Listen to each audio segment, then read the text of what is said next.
Isayas 53:5-6.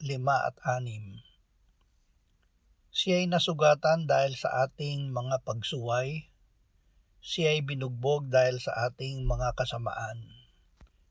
Ipinataw sa kanya ang parusa para sa ating kapayapaan, at sa pamamagitan ng kanyang mga latay ay gumaling tayo.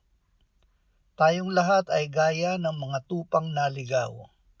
Bawat isa sa atin ay lumihis sa kanyang sariling daan, at ipinasan sa kanya ng Panginoon ang lahat nating kasamaan.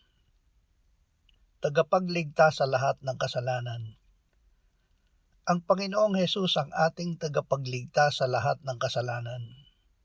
Hindi lang sa ilan, kundi sa lahat. Siya ay nasugatan dahil sa lahat ng ating pagsuway at lahat ng ating kasamaan. Lumapit tayo kay Jesus at dalhin natin sa Kanya ang lahat ng ating kasalanan. Siya ang handog na inialay ng Ama para sa ating mga kasalanan, at hindi lamang ang sa atin, kundi sa kasalanan ng sanlibutan.